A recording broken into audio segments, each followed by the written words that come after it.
Hallelujah. Hallelujah. Again, my approach is not, the spiritual warfare is a very popular theme for the last 25 years or so. All kinds of theologies are flying around, and some are good, some are out just not biblically grounded, to say it the least. And our victory comes from our relationship with Jesus Christ, really. The degree of my victory in life depends on the degree that I am submitted to the Lordship of Jesus Christ. Yes. So many times, what we do, what we say to the devil, well, let's not get busy with the devil. Let's get busy with Jesus Christ. Amen. Let's drink from Him. Let Him pour Himself into us. When He fights for you, you just watch the battle. You don't have to fight. The battle belongs to our God. The promise we have been fighting in our own strength. That's why we fail. Freedom is really not struggling, but relaxing. Depending and embracing and living the finished work of Christ.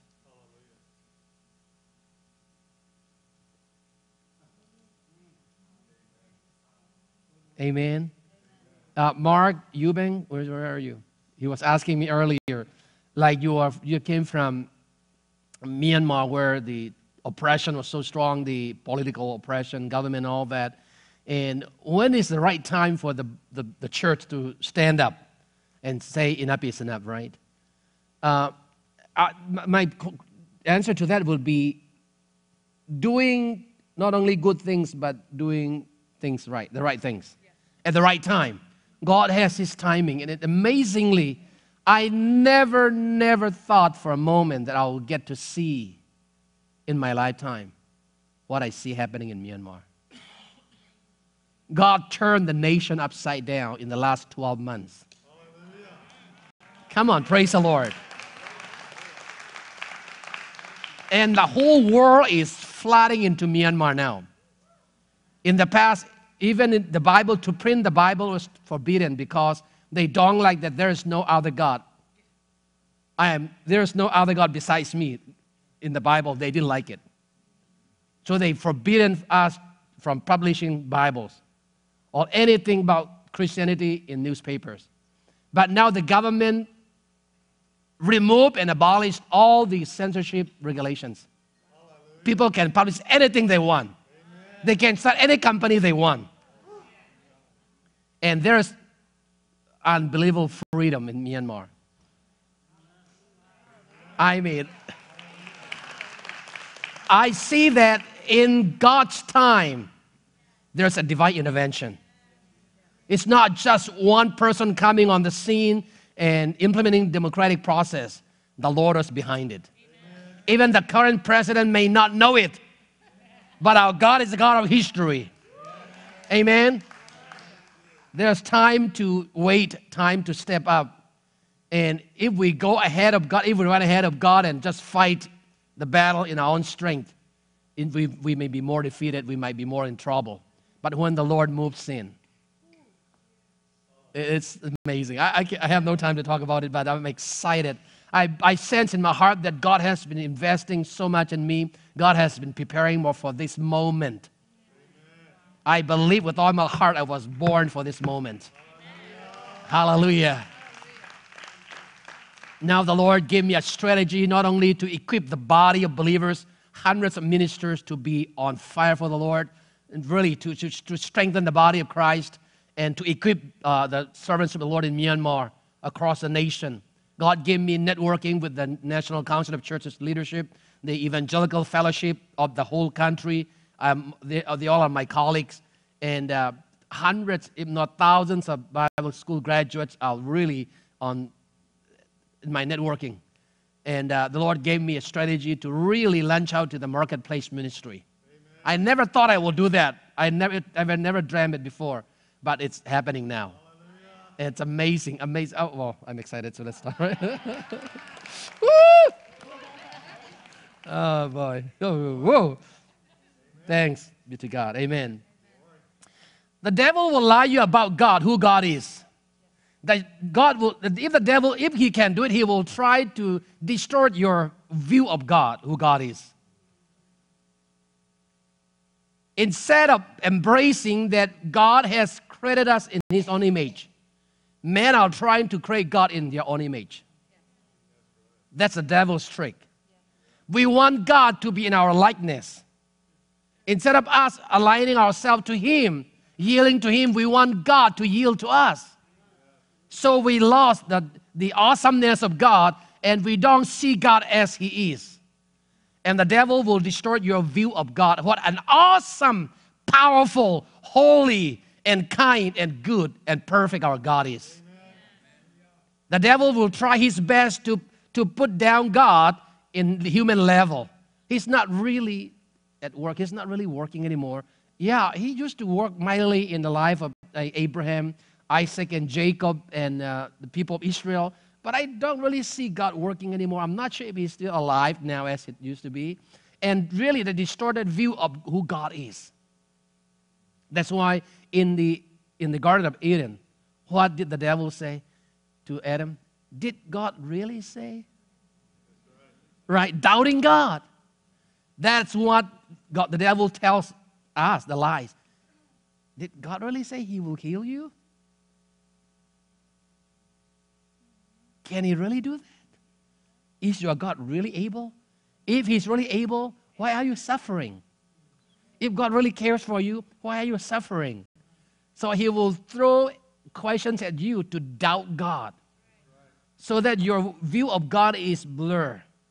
That's why I believe that God has sent me here to refocus your eyeglass, your lenses, right? Right. So if needed, let's replace our current eyeglass from American worldview to a biblical worldview. God is not bigger than the way Americans saw Him or Asians saw Him. God is the God that He is. We have to see Him as He is. And therefore, the devil will tell you a lie that God is not real. He's not really interested in you. He's not who you think God is. See, he will try to twist and distort your view of God, asking you, did God really say?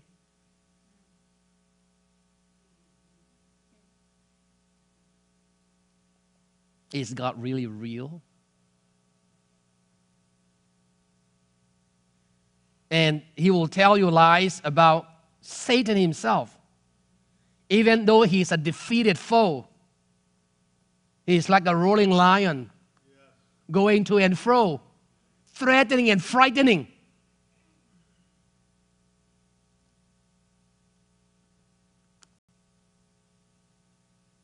But we are more consumed with fear for the defeated.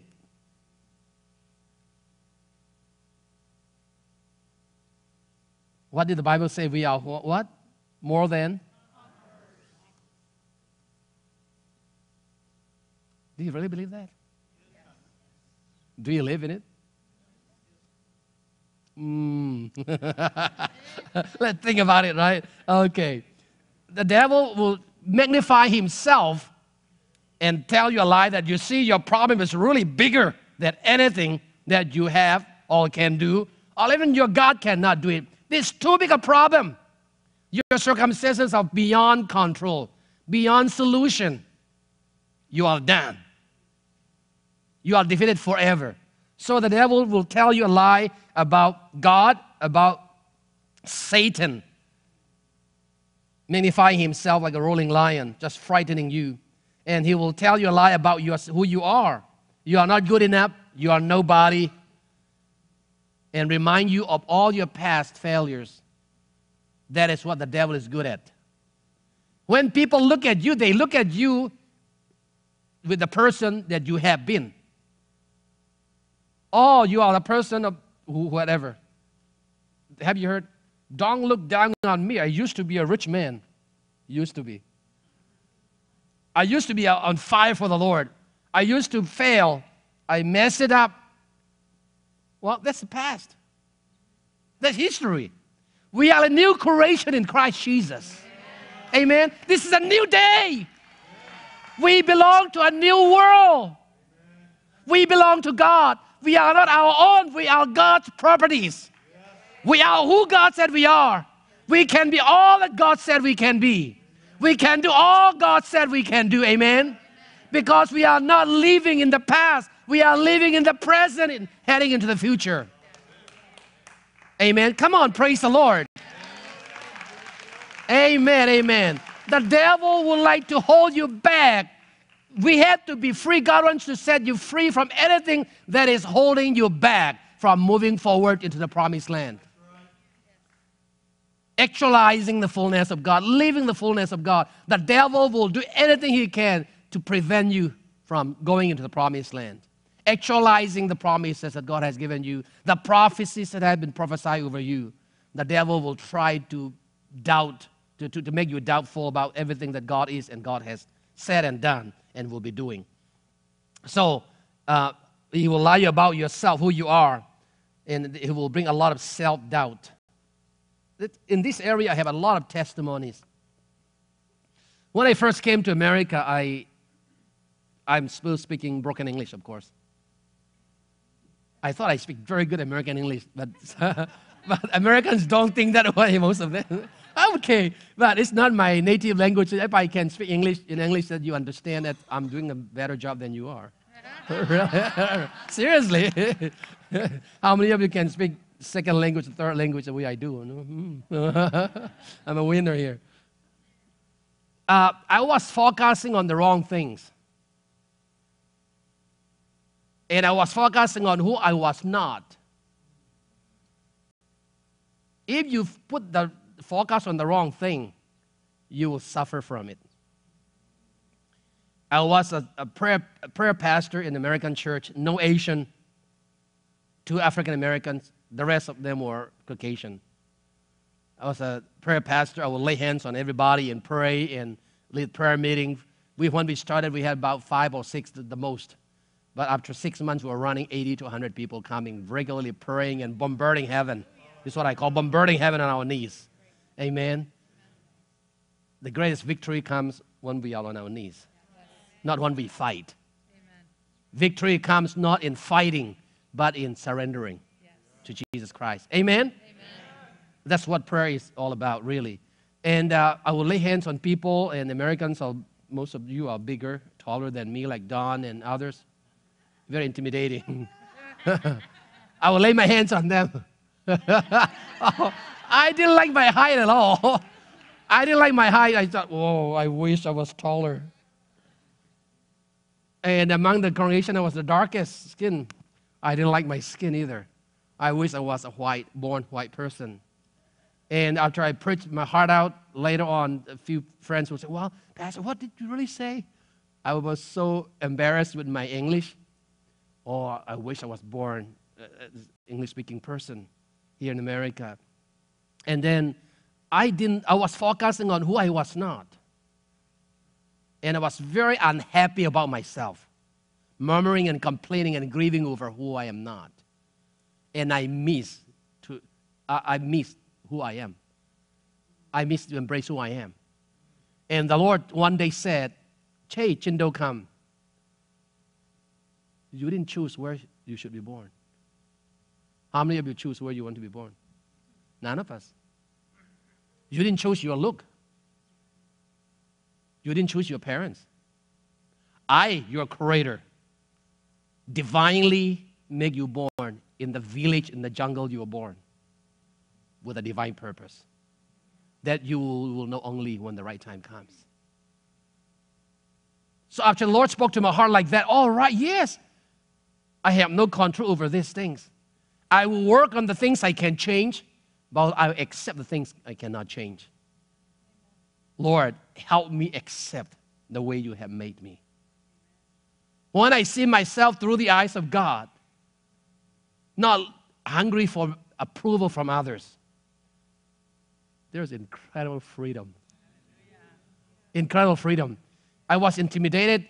I was insecure about myself every time I stood up in the pulpit, thinking that people will look down on me. They will laugh at me because of my look, because of my broken English and all that. But the Lord said, I am not evaluating a person's value based on how they look, how they talk, but the heart condition.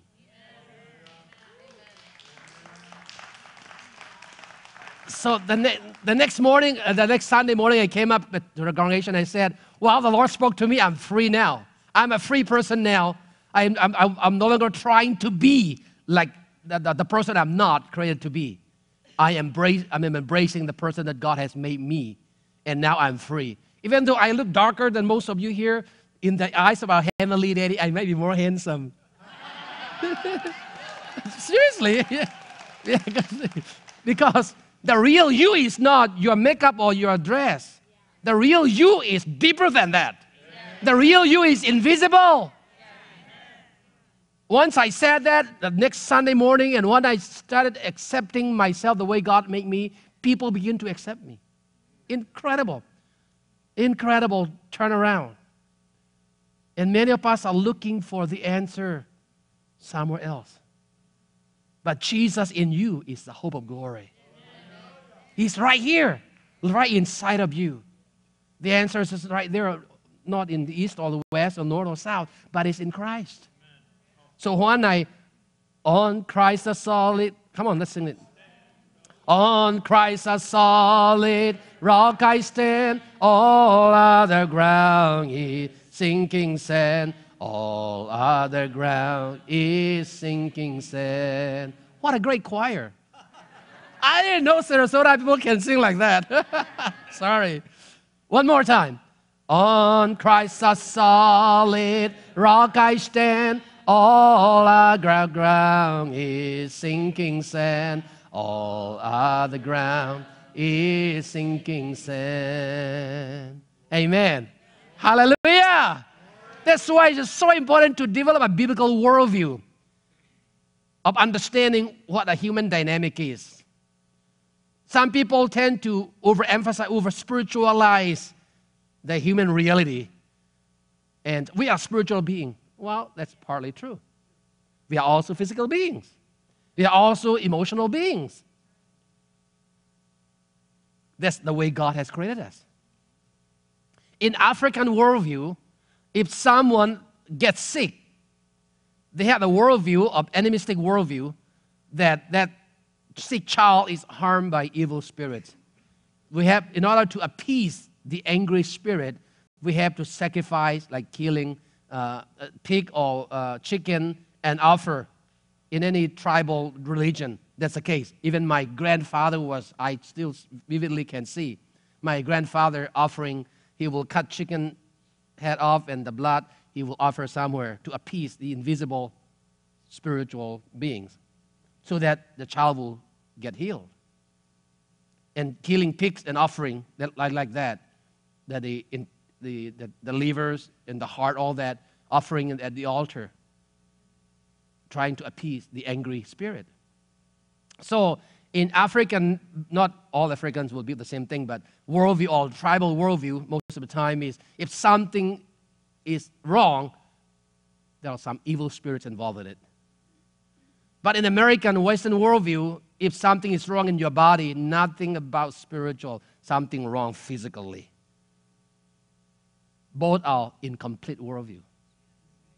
We are a human person is composed of physical, emotional, and spiritual, right?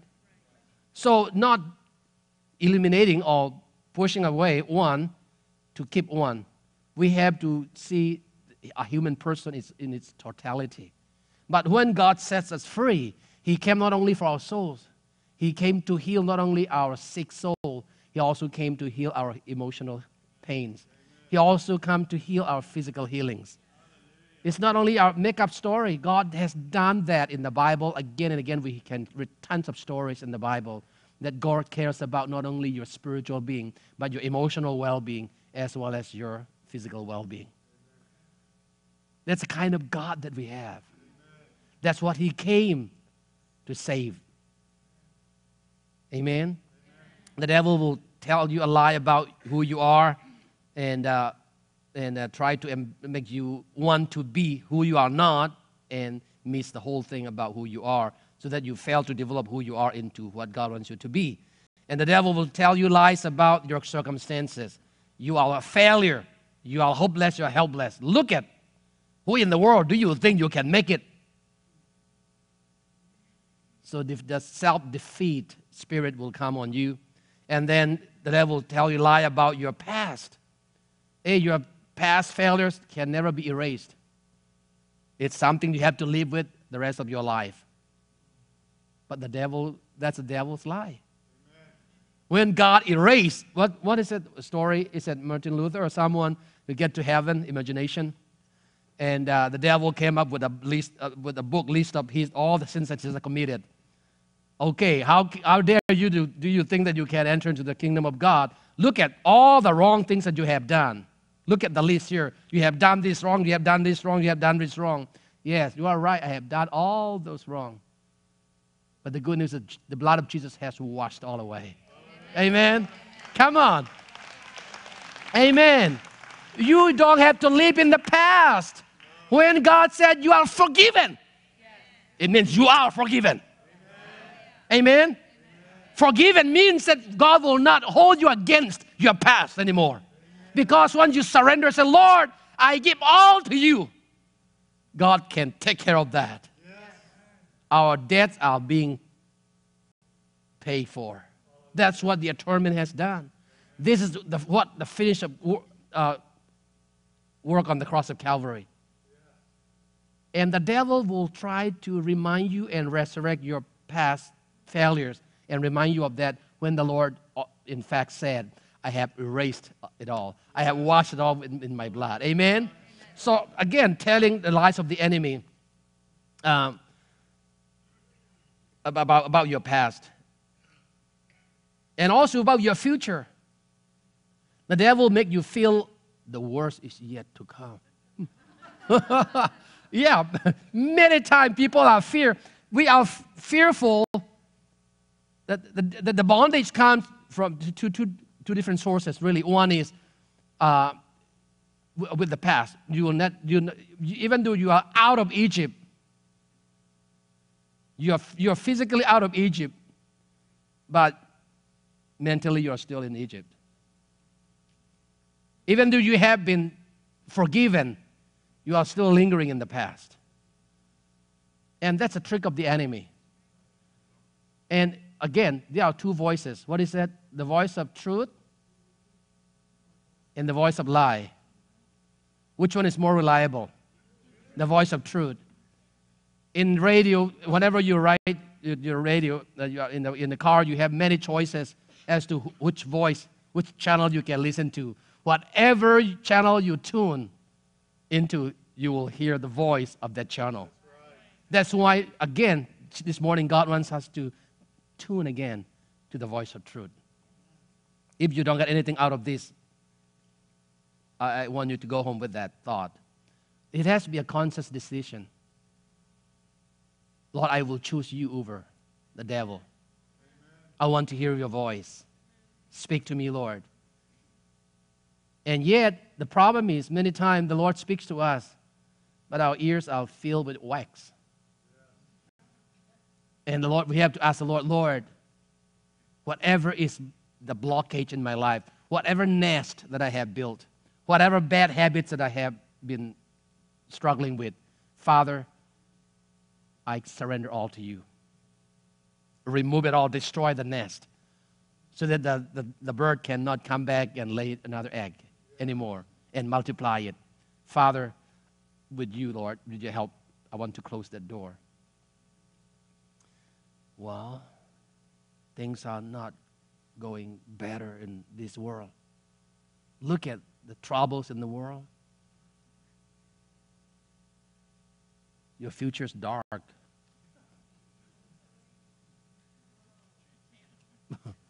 more and more. Right. If that voice comes, what should you do? Change the channel. Right? Someone get it. Some of you get it. Before I said it, you said it. Change the channel. Right? It takes a conscious decision. It's for you to make a choice. Switch the channel. I'm tired of the enemy. You are a liar. Amen. What did Jesus said? Get me behind, Satan. Don't entertain it.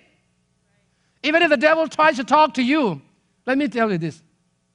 Some people say, well, when you get together with that person, she will be gossiping and talking so many bad things about the whole day. Really?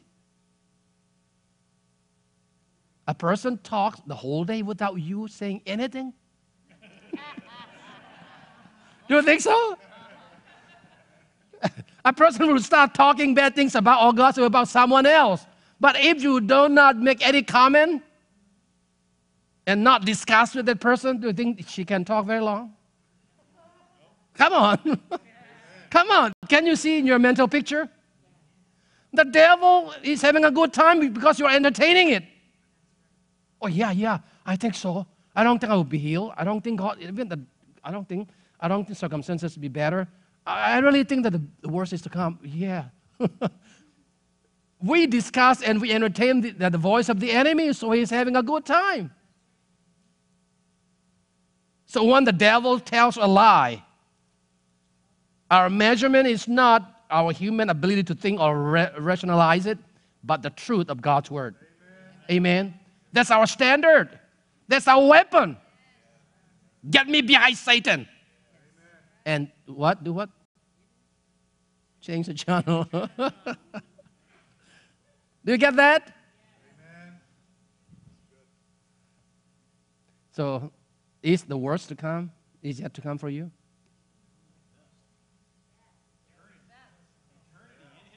Amen. Amen. We are getting closer to and closer to the presence of God, heaven's gate. When I was working in the Philippines as a professor in a seminary several years ago, the medical team of the Philippines medical whatever national organization, out of the blue, they asked me to talk about overcoming the fear of aging. I have never thought about it. That time I was only in my early 40s. Never thought about aging. But now I'm in my mid-50s now, almost. And I'm thinking about it now. Without thinking, it just comes naturally. And I said, all right. That time I was talking only with some technicalities and some facts. But now I can feel it, So, all right. Even as I get older, am I losing my value? Not at all. Not at all.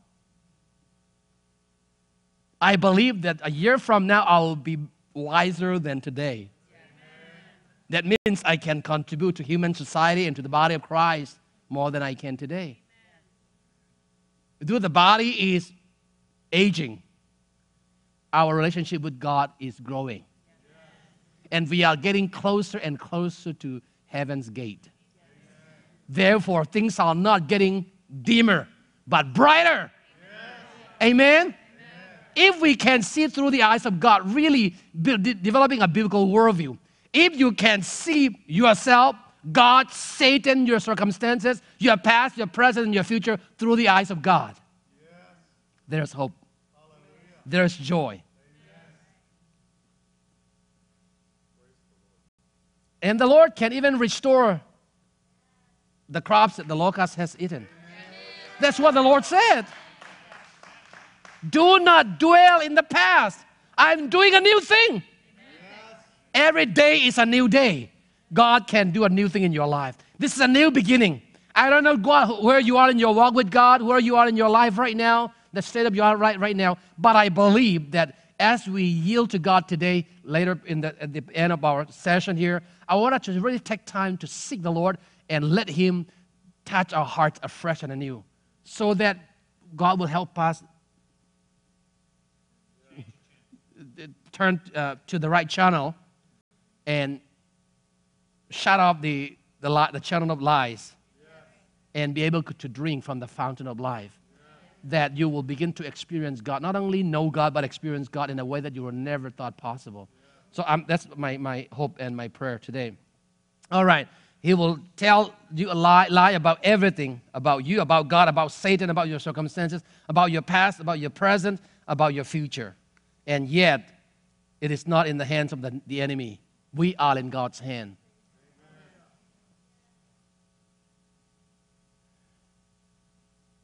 Dr. Neil Anderson said, nothing keeps you in bondage to the past more or gives the enemy more entrance to your life than an unwillingness to forgive. To forgive others, to forgive yourself. The crisis of forgiveness is not so much between you and the person who has offended you, but between you and God.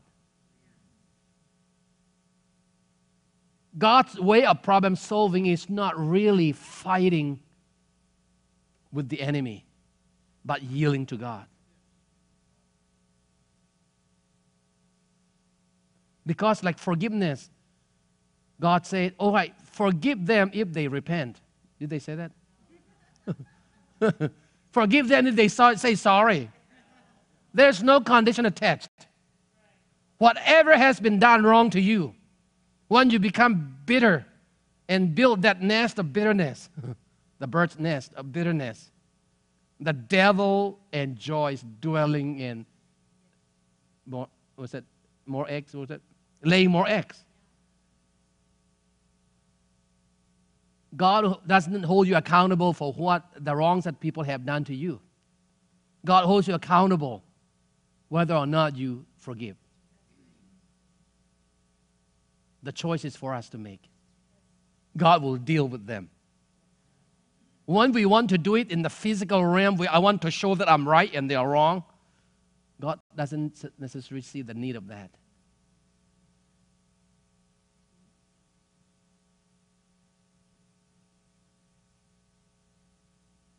Short-term gain might be long-term loss.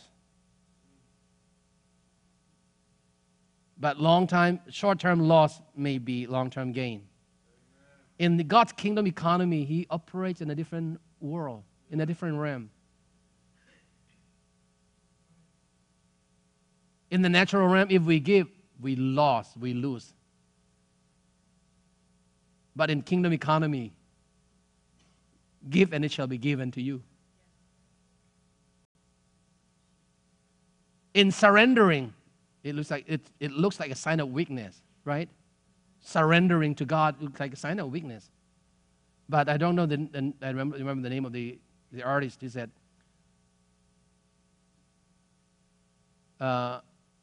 you may think I am weak when you saw me on my knees, but I'm getting stronger. You may think I'm weak when you saw me in tears, but I'm getting stronger. God doesn't use the same scale as the human system does. Learning to forgive from the heart sets us free from our past and heals our emotional pain. How much time do we have it? Oh, wow. I'm almost done with my introduction. Sorry. Sorry. I'm serious. All right. Okay. I'm enjoying with you guys. Many Christians think of themselves as simply forgiven sinners. But in fact, the Bible makes it clear that because of what Jesus has done for us, we are new creations in Christ. Amen. Knowing that we are children of God, who can come boldly into God's presence without condemnation. When we embrace that makes all the difference. Amen. Instead, many times we come before the Lord like beggars, as if we are outsiders coming to get help. In the reality, He's our daddy. Yeah. He gave His life for you. Amen. There is no greater love than this, that someone will lay down his life for the ungodly, the unlovable, wicked, dirty, sinful.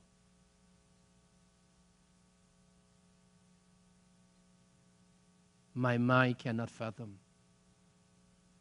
how great His love is. How high and deep and wide and long the love of Christ is. Everything that we have access into the throne of God is through the pathway of God's love for us.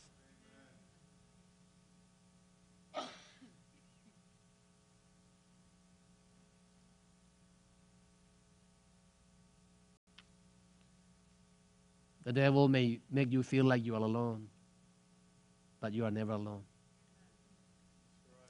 Someone put this way, I would rather walk with God in the dark than walking alone in the light.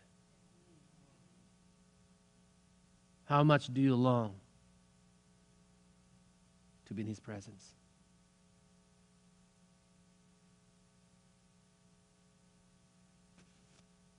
I want to be where you are, dwelling in your presence.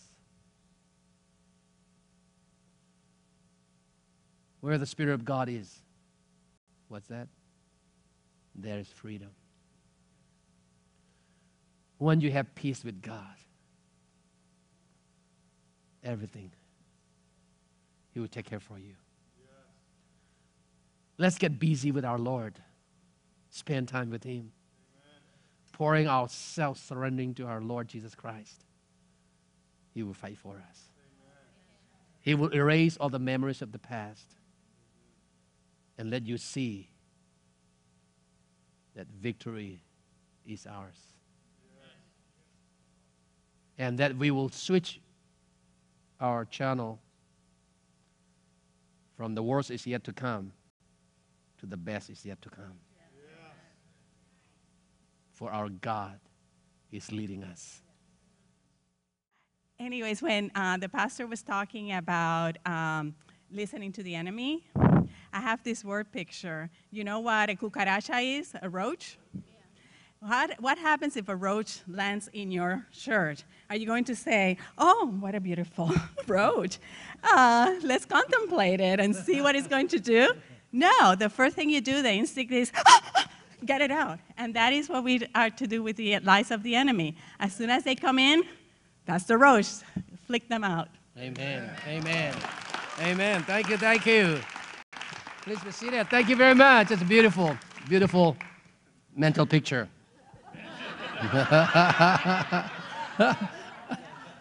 Yeah, we remember those things more than the technical statements, most of the time.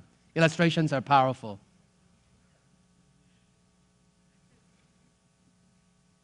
The thing is that we get set free, we get delivered, we get healed. But we lost our freedom. We became under the yoke of slavery again and again, as the Bible said.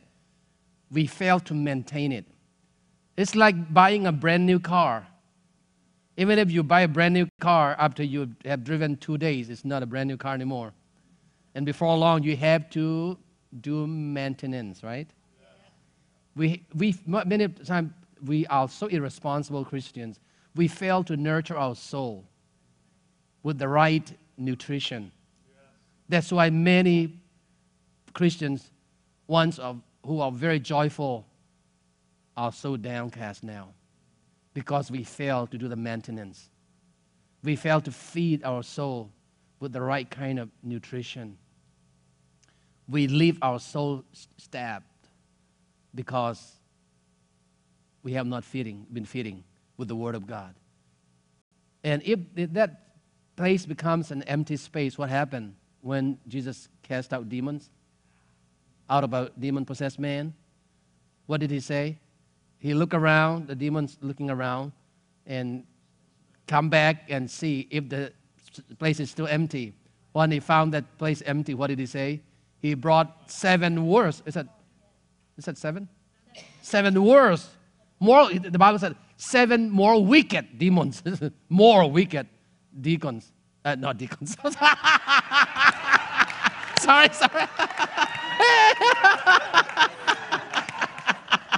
Sorry. That slip of tongue. The good thing is that here in the church you don't have deacons, you have elders. So no, right. You slip of tongue, sorry. Pray for me. Forgive me of my broken English. No. I can't make excuse now, because I'm not a native English-speaking person. So. I've always heard great stuff comes in small packages. Yeah, right. Good. Great wisdom too, Grandma. Thank you. All right. Great. Wonderful. What did I say? Yeah. 7 more wicked demons. So the reason that we cannot maintain the freedom we once had, or the healing, or the deliverance we once had, is because we did not replace the lies of the enemy with truth. Even if you chase away, to stop listening to the lies of the enemy is not the end. We have to turn on the voice of truth. If you are listening to a radio talking about the lies from the enemy, just shutting up will make you more vulnerable, right? When you stop listening to the lies of the enemy, don't stop there. But what? Tune on to the voice of truth. Am I making sense? So replacing it, the voice of lies with the voice of truth, many times we just run away from evil. If I only run away from evil and do not run to righteousness, it will not be the whole thing, right? Many of us try to run away from something, but we do not run to the Father. Running away from the devil is good, but it's not good enough. Even as we run away from the devil, we have to run to the Father. Many are stopping halfway. As I give illustration time and again, that many people are being brought out of Egyptian bondage. But they stop right there and never enter into the promised land. But God's will for you and me is not just to get out of hell, but to enjoy our Lord Jesus Christ and His presence and actualizing His promises in our life every day. All right, we have 3 minutes to stretch break. So, any question or comment before we enter into prayer? The things I talked about or didn't talk about, but in the realm of this subject area.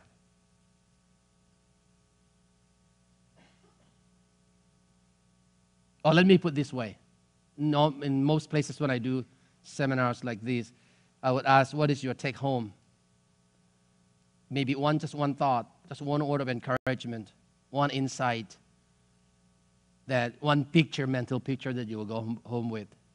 That you didn't come in here with that, but the Lord has spoken to you with one word, one concept, one thought that you will take home and try to apply in your life. If you have something like that, just one sentence statement, no historical background expression. If you can do it in one, no more than 3 sentences. Put some of you. Do not be burdened again. All right.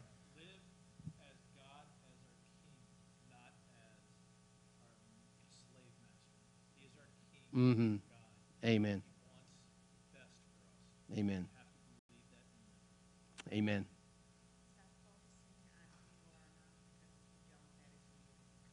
Amen. That's good. Yes. Amen.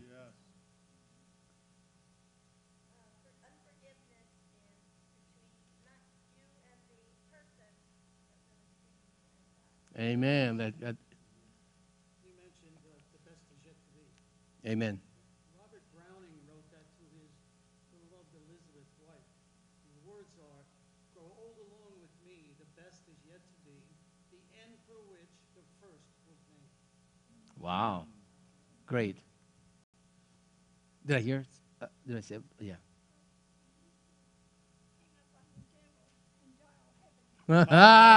We have to hang up on the devil and dial heaven.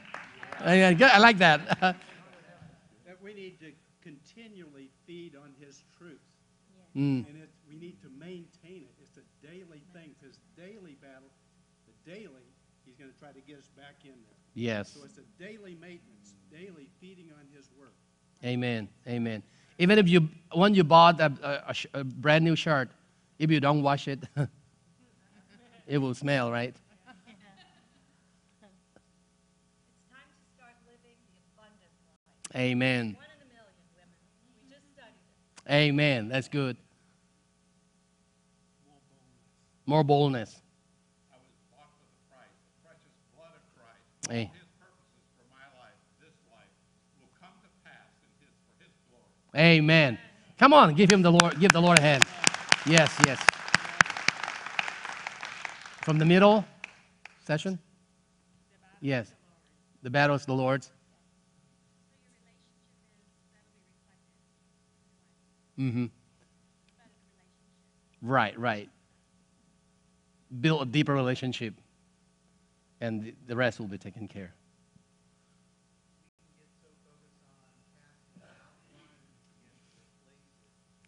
Right, right. They're very good. I think we need to, in my position, practice what we preach. Amen. You had made the statement, all of us can say the different names of Jesus in the Bible, but how many of those different names is he to us when we need him? And I honestly think the average Christian does not practice what we preach. You are very right.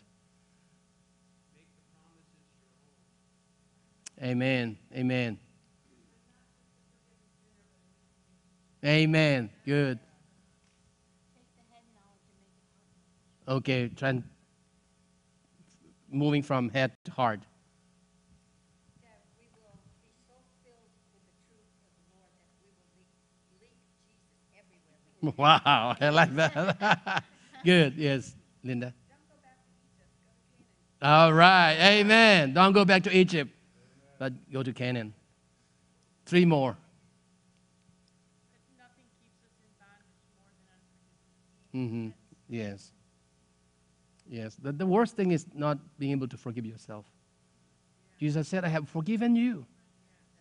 Don't live it again. Don't live in it again. I have forgiven you. I have washed it away with my blood. You are a new creation. The old has gone. You are a new creation. You are a new person. Did I see a hand somewhere?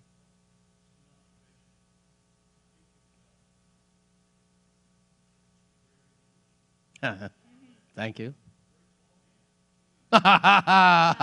You speak good English and you are a tall man. All right. Thank you. Thank you for seeing me through the eyes of God. Okay. All right. Okay. Yeah. Yes, absolutely. Yes. Amen. Amen. Mm-hmm.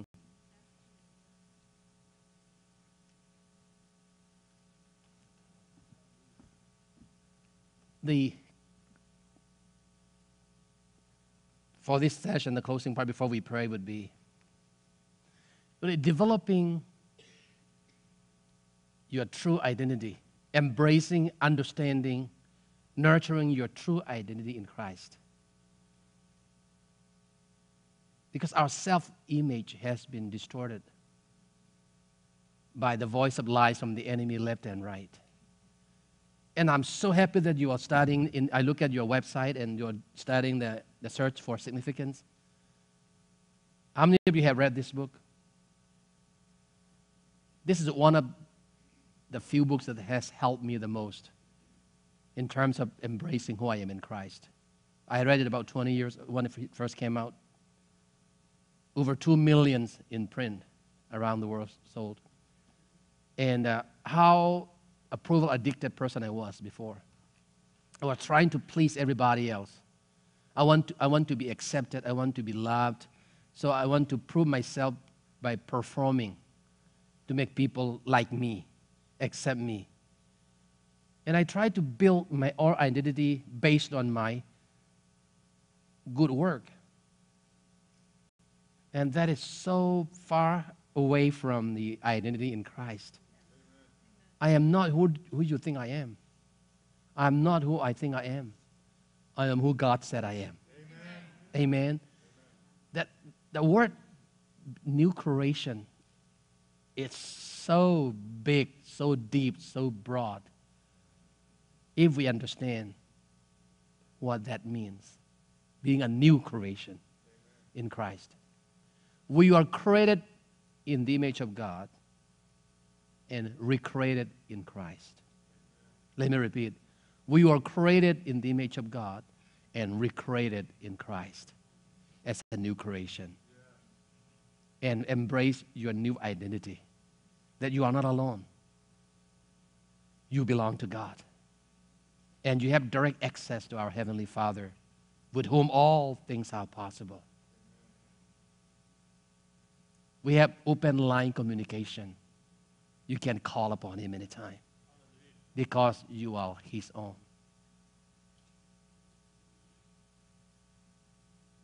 And He said, I will never leave nor forsake you. I'll be with you thick and thin, closer than a brother. What a mighty God we serve, friends. Hallelujah. Restore us, Lord. Restore us, Lord. Restore us, Lord. Help us to take our place, our position. Lord, our right position, O Lord. Help us to know where we rightfully belong. For we are your people, Lord. The people of God. We are your people, O Lord. We are not just mere human beings. We are your people, Lord. Help us to see through your eyes, Lord. Open our eyes, Lord, to see ourselves, God, Satan, our circumstances, our past, our present, our future through the eyes of God. Help us to hear the voice of truth for every situation, Lord. Hallelujah. Hallelujah. Koro shindaraba, habore shidorobai. Hingarabara shokoroba shindere shigarabor shindorabam. Hangarabara shokoro shidere shindorabara shindarabam. Ho palaba shingarabor shindarabara shingarabor shindarabam. Lord, there is no yoke you cannot break, Lord. There is no yoke you cannot break, O Lord. Oh, you are the bondage breaker, Lord Jesus. Oh, hallelujah. Hallelujah. Lord, fall afresh on us, Holy Spirit. Oh, Spirit of the living God, fall afresh on us this day.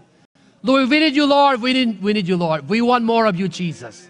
We want more of you in our lives, oh God. Our ears are filled with the voice of lies, Lord. But now we shut up the enemy. But we will not entertain the enemy anymore, oh God. We will not entertain the voice of lies from the enemy anymore, oh God. But we will listen and we will tune our ears, our hearts, our soul to the voice of truth, oh God. Thank you, Father. Help us, oh God, to listen, to tune into the voice of truth. Thank you, Father. Hallelujah. For there is life in you. There is hope in you. There is victory in you. There is healing in you. There is freedom in you. Oh, hallelujah. Set us free from the lies of the enemy.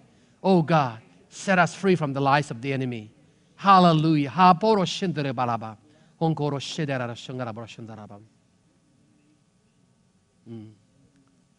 Friends, thank you. Derek, would you come and let's do one more song? I would like to make a few more comments here before we close, and I give it back to Pastor in a few moments. If you'll listen to me just 1 minute, appreciate it. What did the Bible say? Faith comes by hearing. Therefore, what you hear, you will hear what you listen, right? Faith comes by hearing. And if you keep hearing the lies of the enemy, you will believe what you hear because faith comes by hearing. If you keep tuning to the voice of truth, listening to the voice of Heavenly Father, faith comes by hearing. be careful in which voice do you listen to. Because your belief, what you listen will affect your belief. Your belief will affect your emotion. And your emotion will affect your behavior. Therefore, again, the bottom line is, as our sister said, having that intimacy with God and hearing the voice of God. And not shutting up the voice of lie. Stop entertaining the lies from the enemy. Amen. Let's sing whatever song that the Lord has laid on Derek. By the way, here is Joyce here. Joyce. Yeah. I have my business card here with my email websites, and also here is the ministry brochure. So if you like to pick up one, I'll give it to Joyce, and she can put in the foyer there. And I'll probably have enough for everybody here if you want to pick up one and pray for me. Thank you.